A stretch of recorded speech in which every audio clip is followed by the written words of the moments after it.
এক নম্বর পয়েন্ট, ইবাদত কবুল হওয়ার, রাজনীতি কবুল হওয়ার, জনসেবা কবুল হওয়ার, হজ যাকাত রোজা কবুল হওয়ার, দান সদকা দোয়া কবুল হওয়ার এক নম্বর শর্ত আল আকিদাতুস সাহিহা, বিশুদ্ধ আকীদা লালন করা। অন্তরে পরিপূর্ণ বিশুদ্ধ আকীদা, বিশ্বাস, ঈমান থাকতে হবে। অশুদ্ধ বিশ্বাস, অশুদ্ধ আকীদা যদি আমার মধ্যে থাকে, তাহলে এক নম্বর শর্তটি অনুপস্থিত থাকার কারণে আমার নামাজ, রোজা, হজ, যাকাত, রাজনীতি, কোনো ইবাদত, কোনো দোয়া আল্লাহর দরবারে কবুল হবে না। আল্লাহ রাব্বুল আলামিন কোরআনুল কারীমে সূরা হুজুরাত ইরশাদ করছেন, ক্বালাতিল আ'রাবু আমান্না কুল লাম তু'মিনু ওয়ালাকিন কুলু আসলামনা। প্যারা নবী সাল্লাল্লাহু আলাইহি ওয়াসাল্লামের ইসলামের বিজয় একের পর এক যখন দেখল, গ্রাম্য আরবের লোকেরা, মূর্খ লোকেরা ইসলাম উপরে উপরে গ্রহণ করে নিল, কবুল করে নিল। আল্লাহর নবীর সাথে নামাজ পড়ি, আল্লাহর নবীর সাথে জিহাদের ময়দানে যায়, প্যারা নবীর সাথে জিহাদের ময়দানে, লড়াইয়ের ময়দানে যায়, গনিমতের মাল পাওয়া যাবে এই আশায় ইসলাম গ্রহণ করেছে। এই আশায় যে মুসলমানরা একের পর এক বিজয়ের মাধ্যমে বিশ্বের মধ্যে সম্মানিত হইতেছে, দামি হইতেছে, তারাও দামি হয়ে যাবে, তারাও সম্মানিত মর্যাদাবান হয়ে যাবে। আল্লাহ রাব্বুল আলামিন ওই গ্রাম্য বৌদ্ধ আরবীরা যখন পেয়ারা নবী সাল্লাল্লাহু আলাইহি ওয়াসাল্লামের কাছে কিছু আবদার করলো, আল্লাহ রাব্বুল আলামিন আয়াত নাজিল করে তাদের হালত জানিয়ে দিলেন। ক্বালাতিল আ'রাবু আমান্না, তারা বলল আমরা তো ঈমান এনেছি। কুল লাম তু'মিনু, আপনি জানিয়ে দিন হে নবী, আপনি জানিয়ে দিন, লাম তু'মিনু,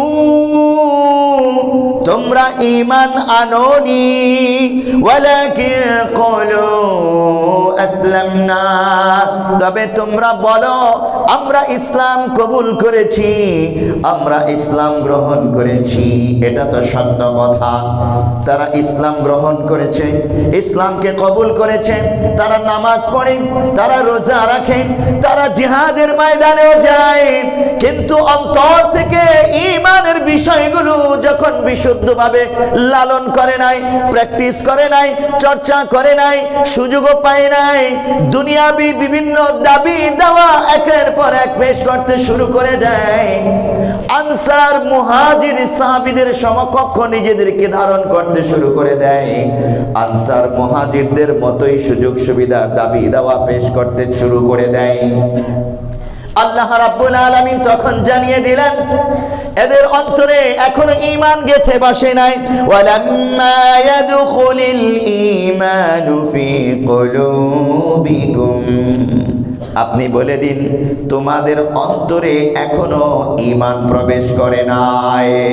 অঙ্গ প্রত্যঙ্গের মধ্যে ইসলাম আছে, সিজদা করো, অঙ্গ প্রত্যঙ্গের মাধ্যমে রুকু করো, নামাজ পড়ো, জিহাদ করো অঙ্গ প্রত্যঙ্গের মাধ্যমে, কিন্তু বান্দা তোমাদের অন্তরের ভিতরে বিশুদ্ধ ঈমান এখনো প্রবেশ করে নাই। ও মুসলমান, এটা যদি ওই যুগের কথা হয়ে থাকে, অবশ্য পরবর্তীতে গ্রাম্য এই বৌদ্ধ আরবি এই লোকগুলো ঈমানের প্রশিক্ষণ নিয়েছে সাহাবীদের কাছ থেকে, আল্লাহর নবীর কাছ থেকে ঈমানের প্রশিক্ষণ নিয়ে তারা পাক্কা ঈমানদার হয়ে গেছে। আপনি তাকিয়ে দেখুন, আমাদের সমাজে, আমাদের রাষ্ট্রে এই রকম অনেক মুসলমান আছে যারা নামাজ পড়ে, হজ করে, যারা যাকাত দেয়, যারা মসজিদের মধ্যে দান করে, যারা রাজনীতি করে, মানব সেবা দাবা করে, দাবি করে আমরাই পাক্কা ঈমানদার, আমরা ধর্ম নিয়ে ব্যবসা করি না, আমরাই পাক্কা ঈমানদার। কিন্তু তারা রাজনীতিতে আল্লাহ তাআলার দেয়া বিধানাবলী মেনে নিতে পারে না। তারা ওই আদালত কোরআনের আইন অনুযায়ী চালাইতে রাজি না। তারা বলে মানব রচিত আইনেই, গণতান্ত্রিক আইনেই আদালত চলবে, সংসদ চলবে, রাষ্ট্র চলবে। এভাবে রাজনীতিবিদরা, দুনিয়াদার রাজনীতিবিদরা, তারা তাদের আকীদার অশুদ্ধতার কারণে তারা ধরেই নিয়েছে ধর্ম আলাদা, আইন কানুন আদালত আলাদা, ধর্ম আলাদা, শিক্ষা দীক্ষা আলাদা, ধর্ম আলাদা, রাষ্ট্র পরিচালনা আলাদা। কিন্তু না না, আরে ইসলাম তো এটাই, তুমি অন্তর দ্বারা বিশ্বাস করবা। ধর্ম আর এই সকল বিষয়গুলো আলাদা না, বরং কোরআন অনুযায়ী, আল্লাহ তাআলার দেয়া বিধান অনুযায়ী ব্যক্তি জীবন পরিচালনা, আদালত পরিচালনা, এমনি করে রাষ্ট্র পরিচালনা, সবগুলো করার নামই হলো ধর্ম। ওটাকেই ইবাদত বলে। আল্লাহর নবী সাল্লাল্লাহু আলাইহি ওয়াসাল্লাম আদালত পরিচালনার মাধ্যমে, রাষ্ট্র পরিচালনার মাধ্যমে, খোলাফায়ে রাশিদিন একই পদ্ধতিতে আদালত, রাষ্ট্র, ব্যবসা বাণিজ্য পরিচালনার মাধ্যমে দুটা জিনিস প্রতিষ্ঠা করেছেন। একটি হলো বিশুদ্ধ আকীদা প্রতিষ্ঠা করেছেন, আরেকটি হলো ইবাদত এবং ধর্ম তারা প্রতিষ্ঠা করেছে। আর আমরা বর্তমান যুগের রাজনীতিবিদরা আলাদা করে ফেলেছি, ঠিক কিনা? ও মুসলমান, এই জন্যই বলছিলাম আল্লাহ রাব্বুল আলামিন যা বলছেন এই আয়াতে, ক্বালাতিল আ'রাবু আমান্না কুল লাম তু'মিনু ওয়ালাকিন কুলু আসলামনা।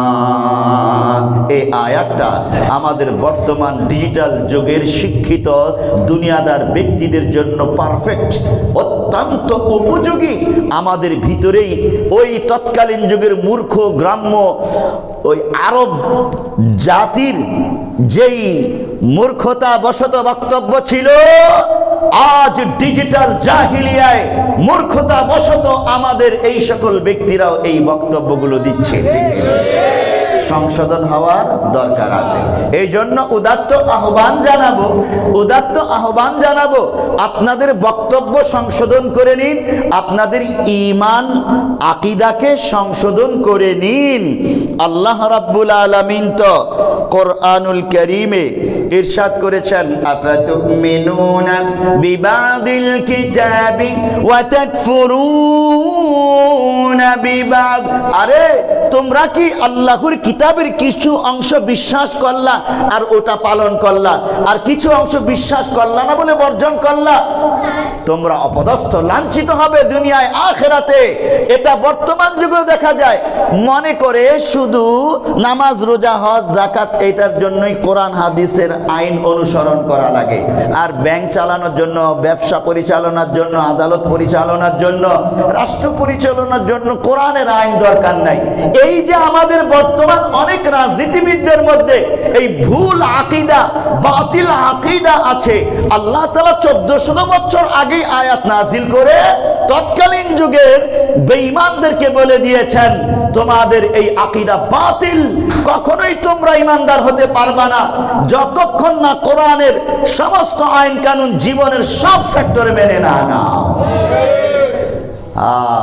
সুতরাং আমি আহ্বান জানাবো, আজকেই যে বক্তব্য শুনলাম তাদের পক্ষ থেকে, যে ধর্ম নিয়ে রাজনীতি করা মানে ধর্ম ব্যবসা করা, এই বক্তব্যটা টোটালি ভুল। এটা পরিবর্তন করা দরকার। ধর্মীয় রাজনীতি যেটা মানে কোরআন হাদিস অনুযায়ী সাহাবায়ে কেরাম, খোলাফায়ে রাশিদিন যেভাবে রাষ্ট্র সমাজ চালিয়েছেন, ওইভাবে কোরআন হাদিস অনুযায়ী রাষ্ট্র সমাজ পরিচালনার জন্য যে রাজনীতি, এটাকে ধর্মীয় রাজনীতি বলে। এটা সকলের জন্য আবশ্যক করা। কিন্তু দুনিয়াদাররা যেটা করে, ওই নির্বাচনের সময় গিয়ে তারা ধর্মীয় কথা বলে, মানুষকে ইমোশনাল করে মানুষের সমর্থন পেতে চায়, ওটাকে বরং বলা হয় ধর্ম ব্যবসা করা। তারা ধর্মীয় না, ধার্মিক না, তারা সব জায়গায় কোরআন হাদিসের আইনকে পালন করতে চায় না, আকীদায় গন্ডগোল আছে। তো তারা যখন বিশেষ সুযোগ নেবার জন্যে এভাবে ধর্মের লেবাস ধরে, তখন তো এটাকেই ধর্ম ব্যবসা বলে। সুতরাং এই ধরনের বক্তব্যগুলো আমাদের পরিহার করে নিজেকে সংশোধন করা দরকার। বিশুদ্ধ আকীদা, 1 নম্বর পয়েন্ট, বিশুদ্ধ আকীদা লালন করতে হবে। সহিহ বুখারী হাদিস নম্বর 50 এবং সহিহ মুসলিম হাদিস নম্বর 8, এখানে হাদিসে জিবরিলে ঈমানের প্রসঙ্গ আছে। হযরত জিবরাইল আলাইহিস সালাম আগমন করে আল্লাহর নবীকে কয়েকটা প্রশ্ন করেছেন, মোট 4টা প্রশ্ন করেছেন। তার মধ্যে একটি প্রশ্ন ছিল আখবিরিনি আনিল ঈমান ইয়া রাসূলুল্লাহ, ঈমান কাকে বলে আপনি বলুন।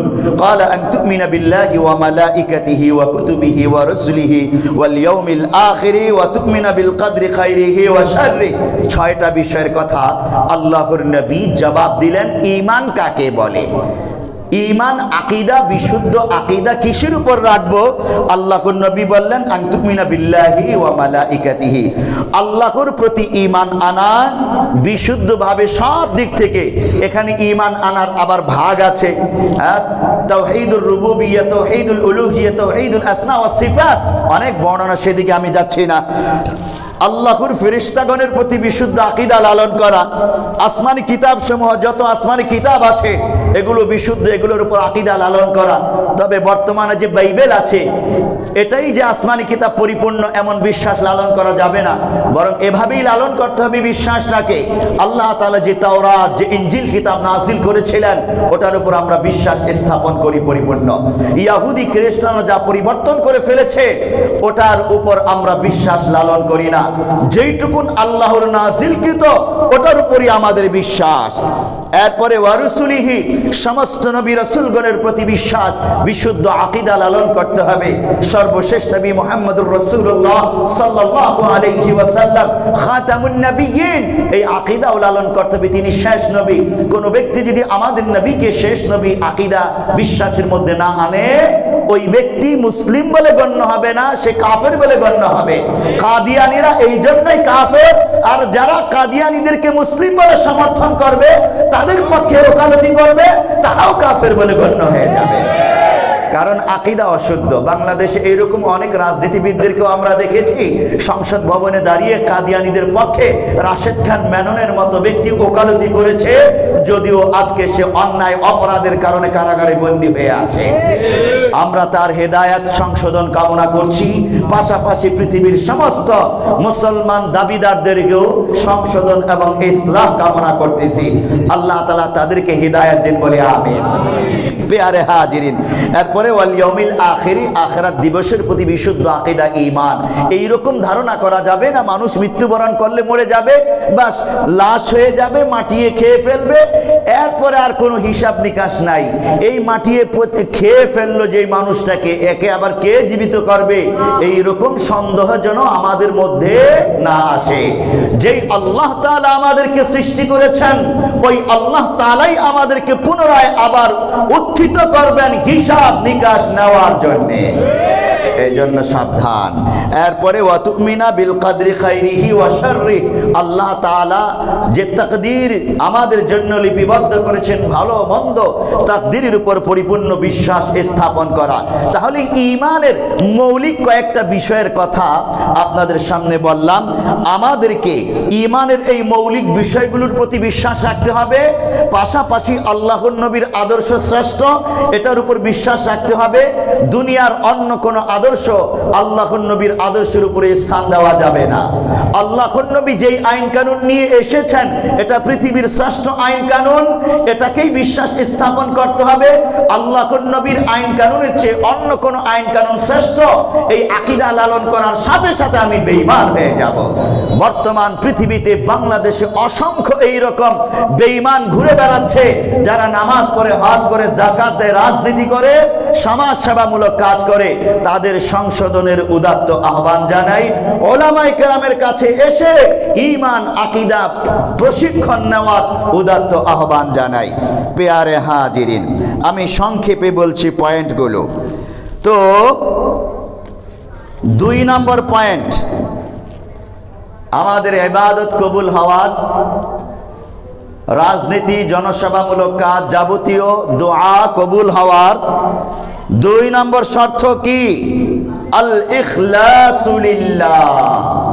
এই ইবাদতগুলো যে আমি করব, এই যে আমি ইসলাম পালন করব, এটা আমাকে একমাত্র আল্লাহ তাআলার সন্তুষ্টির জন্য হতে হবে। দেখবেন ইসলামী যে সংগঠনগুলো আছে, ওই সংগঠনগুলো তাদের সংগঠনের লক্ষ্য উদ্দেশ্য কি? এই লক্ষ্য উদ্দেশ্যের জায়গায় এক লাইন বা দুই লাইনে একটা কথা ছোট্ট করে লিখে দেয় যে লক্ষ্য উদ্দেশ্য হলো আল্লাহ তাআলার সন্তুষ্টি অর্জন, মানে রাসূলুল্লাহ সাল্লাল্লাহু আলাইহি ওয়াসাল্লামের অনুসরণের মাধ্যমে, রাসূলুল্লাহ সাল্লাল্লাহু আলাইহি ওয়াসাল্লামের অনুসরণের মাধ্যমে আল্লাহ তাআলার সন্তুষ্টি অর্জন। তাহলে আমি রাসূল সাল্লাল্লাহু আলাইহি ওয়াসাল্লামের অনুসরণ কেন করব? রাসূলের সুন্নাহ পালন কেন করব?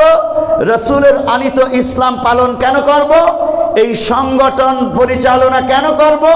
সংগঠনের কর্মসূচিগুলো পরিচালনা কেন করব? একমাত্র আল্লাহ তাআলার সন্তুষ্টির জন্য। এই লক্ষ্য উদ্দেশ্য লেখা থাকে। তো আল্লাহর মানে আমাদের যাবতীয় ইবাদত কর্মকাণ্ড কবুল হওয়ার দুই নম্বর শর্ত আল ইখলাসু লিল্লাহ।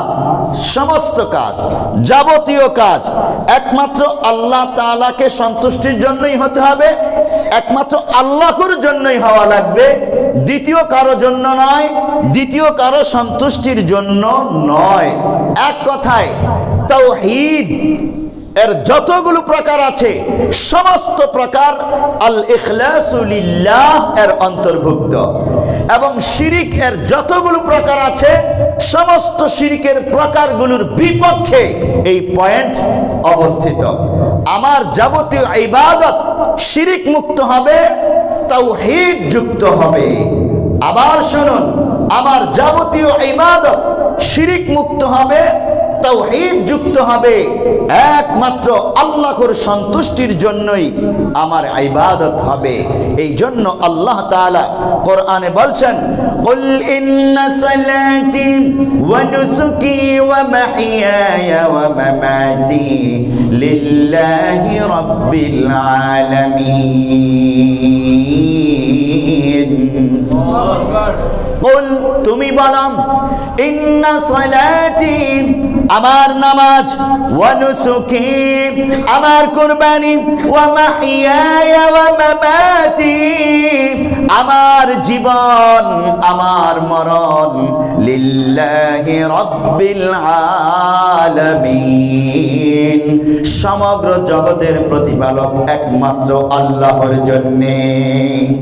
আমি জীবন লাভ করেছি, আমি বাঁচব, আমি আমার জীবন পরিচালনা করব, আমার গোটা হায়াতে জিন্দেগি কার জন্য?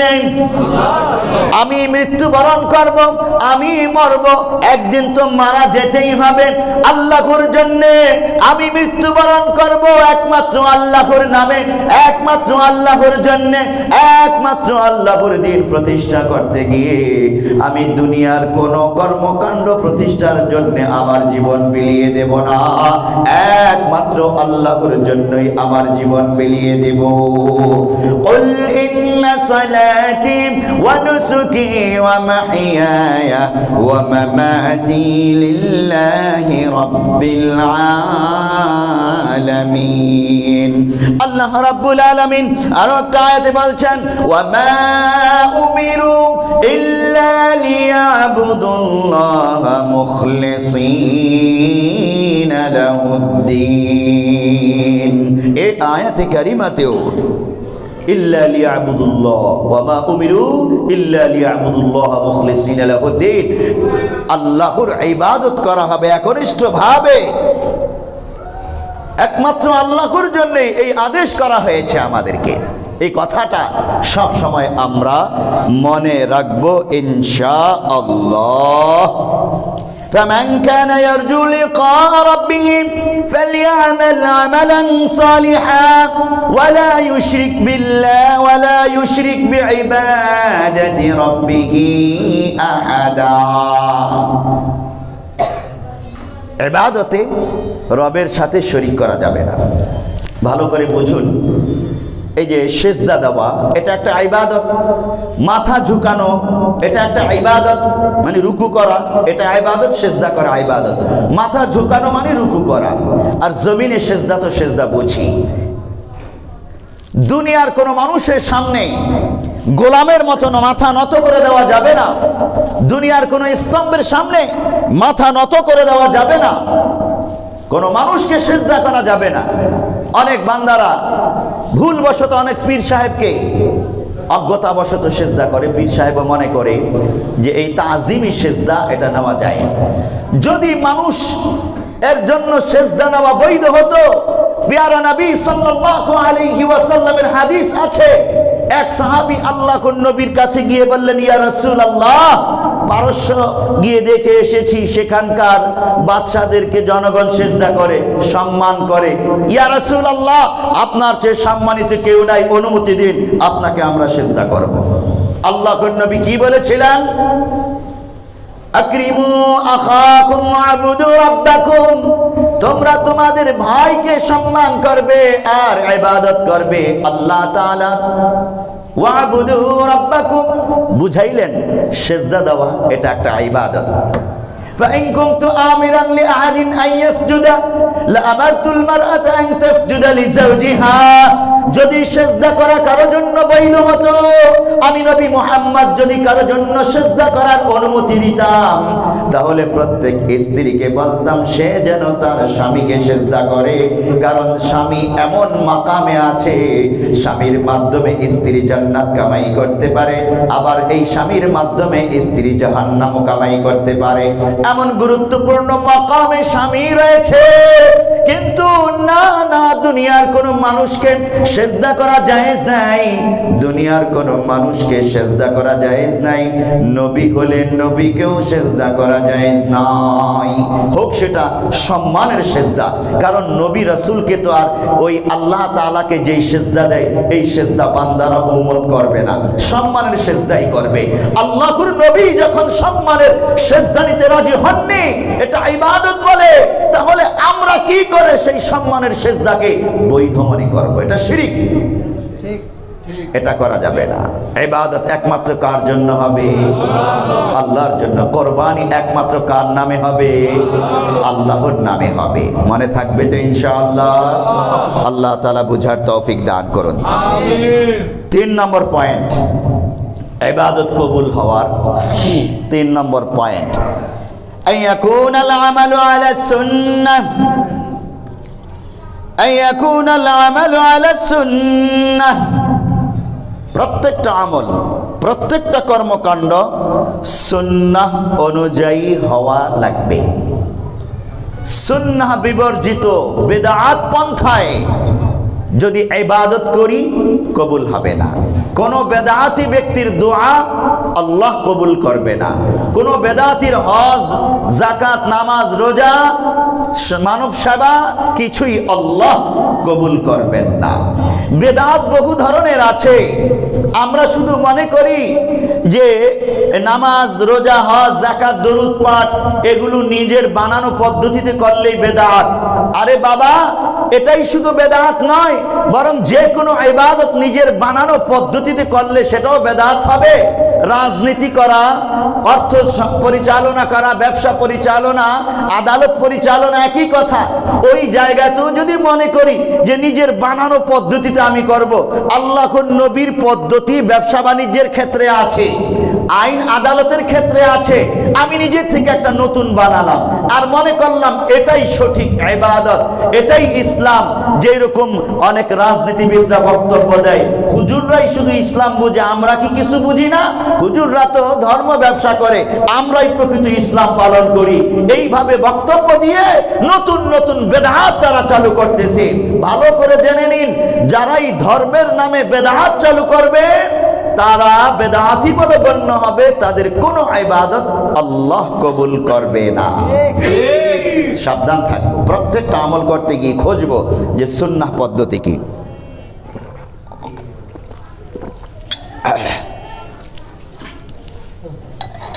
হ্যাঁ, আল্লাহ তাআলা এই জন্যই অত্যন্ত গুরুত্ব দিয়ে বলছেন, মা আতাকুমুর রাসূল ফাখুযুহু ওয়া মা নাহাকুম আনহু ফাতাহু। আল্লাহর নবী জানিয়ে এসেছেন যেই পদ্ধতি, যে ইবাদত, যে বিধিবিধান, যা কিছু নিয়ে এসেছেন ওটাই তোমরা অনুসরণ করো, পালন করো, আর যা নিষেধ করেছেন, বর্জন করেছেন সেটা তোমরা বর্জন করো। এটা আল্লাহ তাআলা আল্লাহর নবীর পদ্ধতিকে আমাদের জন্য আবশ্যক করে দিয়েছেন। পেয়ারে হাজিরিন, রাসূলুল্লাহ সাল্লাল্লাহু আলাইহি ওয়াসাল্লাম ইরশাদ করছেন, মান আমিলা আমালান লাইসা আলাইহি আমরুনা ফাহুয়া রাদ্দুন। সহিহ বুখারী হাদিস নম্বর 2499।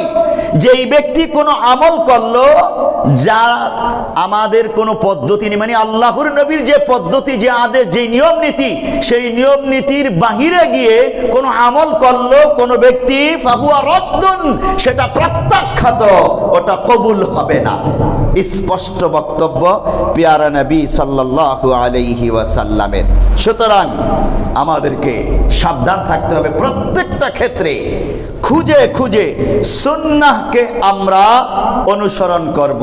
আল্লাহর নবীর সুন্নতের বাহিরে গিয়ে কিছু করলে আমি মুমিন বলেই গণ্য হব না। আরে সূরা নিসাতেই তো আয়াত আছে, ফালা ওয়া রাব্বিকা লা ইউমিনুনা হাত্তা ইউহাক্কিমুকা ফীমা শাজারা বাইনাহুম।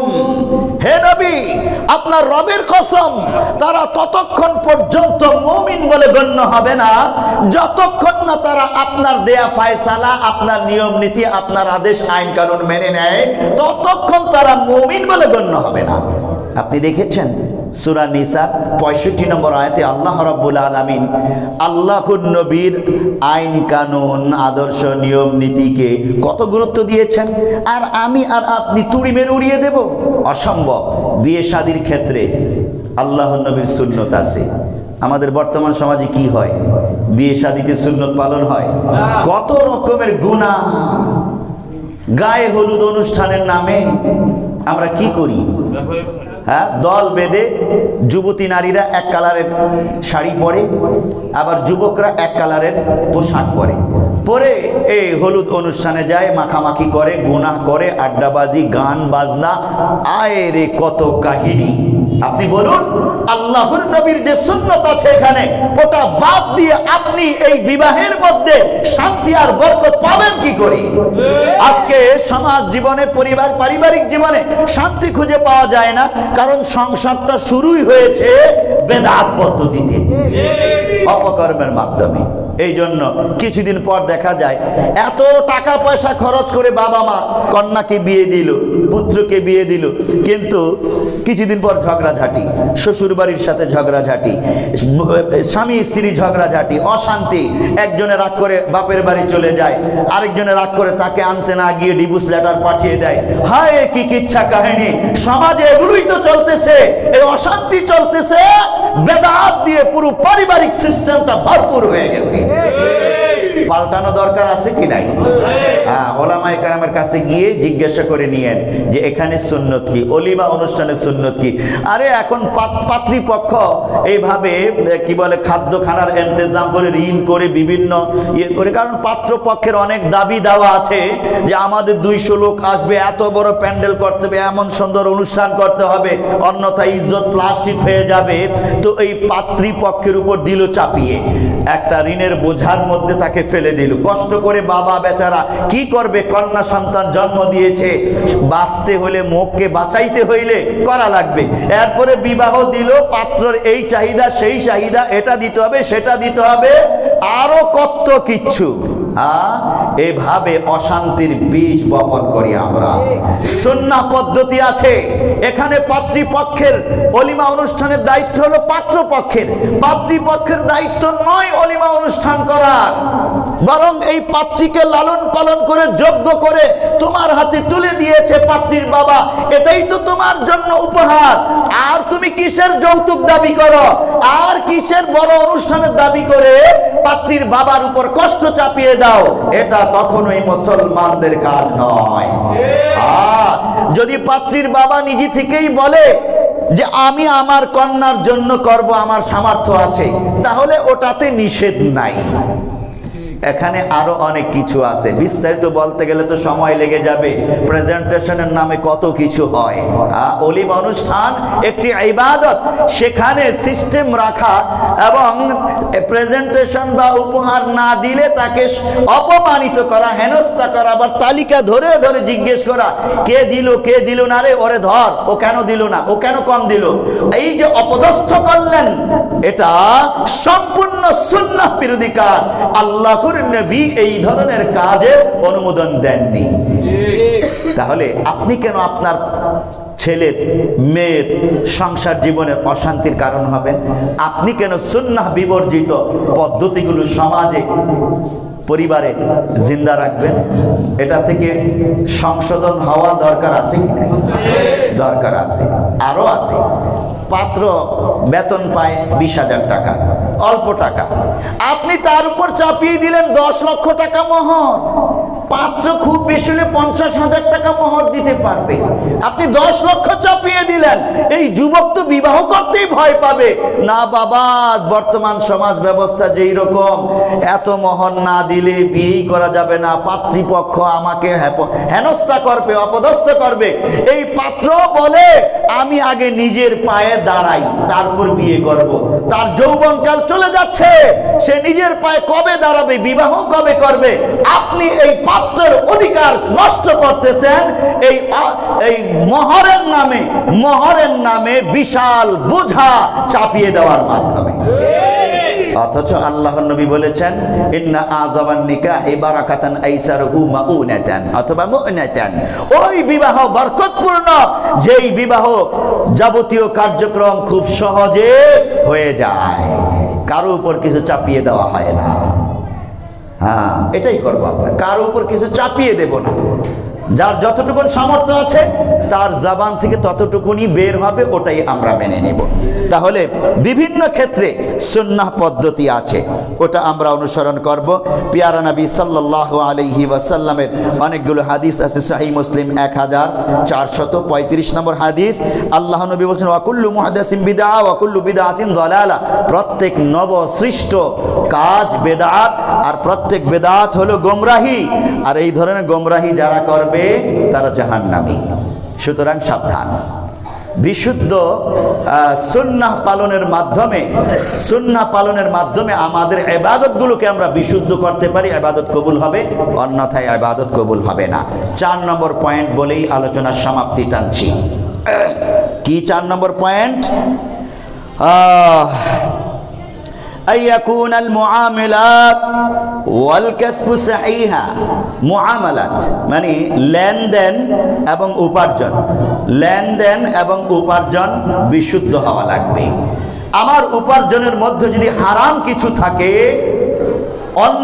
অন্যের ক্ষতি করে, অন্যের অর্থনৈতিক ক্ষতি করে, অন্যায়ভাবে সুদ ঘুষ দুর্নীতি চুরি ডাকাতি বিভিন্ন উপায়ে আমি সম্পদ উপার্জন করলাম কিংবা লেনদেন করলাম হারাম পন্থায়, আমার পকেটে হারাম টাকা ঢুকলো, আমার পেটে হারাম খাদ্য ঢুকলো, আমার পরিবার পরিজনের পেটের মধ্যে আমি হারাম খাবার ঢুকিয়ে দিলাম, তাহলে আমার ইবাদত আল্লাহর দরবারে কবুল হবে না, আমার দোয়া আল্লাহর দরবারে কবুল হবে না, আমার রাজনীতি আমার মানব সেবা আল্লাহ কবুল করবে না। আপনি তাকিয়ে দেখুন বর্তমান যুগে যারা মানব সেবা করতেছে, রাজনীতি করতেছে, তারা কতভাবে অবৈধ পন্থায় হারাম টাকা উপার্জন করতেছে, ঠিক কিনা? সুদ ঘুষ দুর্নীতির মাধ্যমে কত অন্যায় ভাবে করতেছে। ব্যাংকিং সিস্টেমটাই তো সুদী সিস্টেম, তারপরে সুদী মহাজন, এরপরে ব্যবসা বাণিজ্যে অন্যায় অপরাধ দুর্নীতি সিন্ডিকেট সুদী কারবার, এরপরে অফিস আদালতে দুর্নীতির কলমের খোঁচায় ঘুষ খায়, ফাইল আটকে দিয়ে টাকা কামায়, পুলিশ বেচারা আরেকজনের পকেটে গাড়িতে হিরোইনের প্যাকেট ঢুকিয়ে দিয়ে মিথ্যা মামলার ভয় দেখিয়ে লক্ষ টাকা কামাই করে নেয়। এইভাবে অবৈধ পন্থায় উপার্জন করার জাল বিছিয়ে গেছে পুরো বাংলাদেশে, ঠিক কিনা? তাহলে এই বান্দাদের ইবাদত আর দোয়া কবুল হবে কি করে? অথচ এটা ইবাদত দোয়া কবুল হওয়ার অন্যতম একটি শর্ত। সহিহ মুসলিমের হাদিসে রয়েছে, প্যারা নবী সাল্লাল্লাহু আলাইহি ওয়াসাল্লাম ইরশাদ করেছেন, কোন ব্যক্তি মনে করেন সফর করেছে, মুসাফিরের দোয়া তো কবুল হয়, একদিকে মুসাফির হলো, আর পরে মনে করেন বাইতুল্লাহ গিয়ে সে উপস্থিত হলো হজ করার জন্যে, সুম্মা ইয়ামুদ্দু ইয়াদাইহি ইলা সামা, আসমানের দিকে দুটি হাত সম্প্রসারিত করে তুললো, ইয়াকুলু ইয়া রাব ইয়া রাব, আর আল্লাহকে ডাকতে লাগলো, হে রব, হে আল্লাহ, হে রব, আমার ইবাদত কবুল করো, আমার দোয়া কবুল করো, আমার হজ কবুল করো, এইভাবে প্রার্থনা করতেছি। কিন্তু প্যারা নবী বলছেন, ওয়া মাতআমুহু হারাম ওয়া মাশরাবুহু হারাম ওয়া মালবাসুহু হারাম ওয়া গুযিয়া বিল হারাম ফাআন্না ইউস্তাজাবু লিযালিক। অথচ এই আল্লাহর বান্দা উপার্জন হারাম, খাদ্য হারাম, পানীয় হারাম, এই আল্লাহর বান্দার পোশাক হারাম টাকায় কেনা, ফাআন্না ইউস্তাজাবু লিযালিক, কি করে আল্লাহ তাআলা তার ডাকে সাড়া দিবে? কি করে আল্লাহ তাআলা তার দোয়া কবুল করবে, তার ইবাদত কবুল করবে? আল্লাহ তাআলা এই বান্দার দোয়া ইবাদত কবুল করবে না। সহিহ মুসলিমেও হাদিসটি আছে এবং সুনানে তিরমিজি হাদিস নম্বর 2989। আল্লাহর নবী এই হাদিসে সুস্পষ্ট ভাবে বললেন, এইভাবে হারাম উপার্জন করে হারাম খেয়ে ইবাদত করলে আল্লাহ তাআলা সেই ইবাদত, সেই দোয়া কবুল করবে না।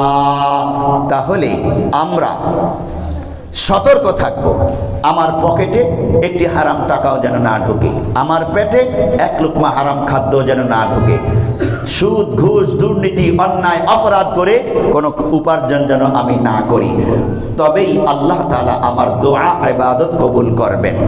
এই চারটা শর্ত, ইবাদত কবুল হওয়ার, রাজনীতি কবুল হওয়ার, মানব সেবা কবুল হওয়ার এবং দোয়া কবুল হওয়ার জন্যে এই চারটা শর্ত, চারটা পয়েন্ট আলোচনা করলাম।